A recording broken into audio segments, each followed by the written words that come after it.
ఈ మధ్యకాలంలో డివోర్స్ తీసుకునే జంటలు ఎక్కువయ్యారు. అయితే వాటికంటే ఎన్నో రెట్లు సైలెంట్ డివోర్స్ జరుగుతున్నాయట. దీని గురించి మీకు తెలుసా? వీడియో చాలా ఇంట్రెస్టింగ్గా ఉంటుంది. ఛానల్కు కొత్తగా వచ్చినవారు ఇప్పుడే సబ్స్క్రైబ్ చేసుకుని వీడియో నచ్చితే లైక్ చేయండి. ఇక పదండి టాపిక్లోకి వెళుదాం. ఇద్దరు వ్యక్తులు ఓ కుటుంబంగా ఎదిగి సంతోషంగా కలిసి ఉండాలనే ఉద్దేశంతో పెళ్లి అనే బంధాన్ని ముడివేస్తారు. అయితే ఈ కాలంలో దాని అర్థం పూర్తిగా మారిపోయింది. ఎన్నో ఏళ్లుగా ప్రేమించుకుంటున్నా పెళ్లి అనే బంధంలోకి అడుగుపెట్టి ప్రేమించుకున్నంత కాలం కూడా కలిసి ఉండలేక విడిపోతున్న జంటలు ఎన్నో ఉన్నాయి. కేవలం లవ్ మ్యారేజ్ పరిస్థితే ఇలా ఉందనుకోకూడదు. పెద్దలు కుదిర్చిన వివాహంలో కూడా డివోర్స్ ఎక్కువగానే అవుతున్నాయి. కలిసి ఉండలేక డివోర్స్ తీసుకుంటున్న వారి సంఖ్య రోజురోజుకీ పెరుగుతుంది. కాని కలిసి ఉంటూ విడిపోలేక ఉంటున్న జంటలు దానికి రెట్టింపు ఉన్నారట. ఆ తరహా జంటలు సైలెంట్ డివోర్స్ తీసుకుని కలిసి కాలం గడిపేస్తున్నారు.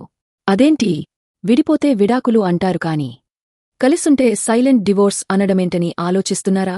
అయితే మీరు ఈ రిలేషన్ గురించి కొన్ని విషయాలు తెలుసుకోవాలి.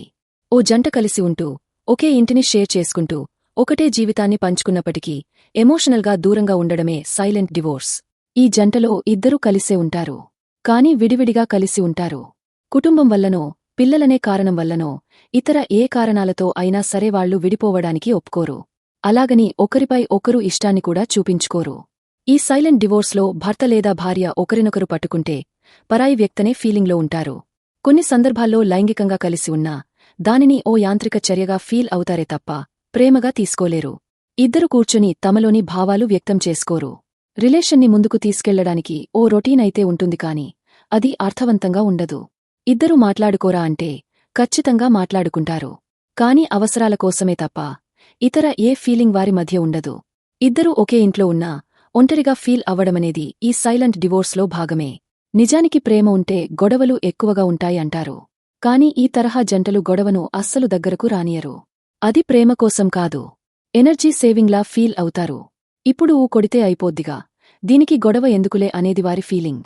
పుట్టినరోజులు, పెళ్లిరోజులు కూడా వారికి ఎగ్జైటింగ్గా ఉండవు, కాని అందంగా రెడీ అయిపోయి అందరి ముందు హ్యాపీగా ఉన్నట్టు బిహేవ్ చేస్తారు.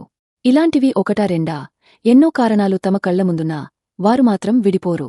ఎందుకంటే వారు విడిపోకుండా కలిసి ఉండడానికి ఎన్నో రీజన్స్ అడ్డువస్తాయి. మొదట్లో ఒకరి నుంచి ప్రారంభమైన రోజులు గడిచే కొద్దీ ఇద్దరికీ తమ పరిస్థితి అర్థమవుతుంది.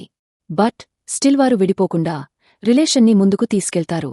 సమాజం వారిది అన్యోన్య దాంపత్యం అన్నా సరే ఇంట్లో మాత్రం వారి మధ్య దాంపత్యమే ఉండదు. ఆ కపుల్స్కి కావాల్సింది కూడా ఇదేనేమో మరి. చూశారు కదా. కొత్త టాపిక్ తెలుసుకుంటే తప్పక లైక్ చేయండి. ఛానల్ను సబ్స్క్రైబ్ చేయండి. ఫ్రెండ్స్ మరియు ఫ్యామిలీ మెంబర్స్కి షేర్ చేయండి.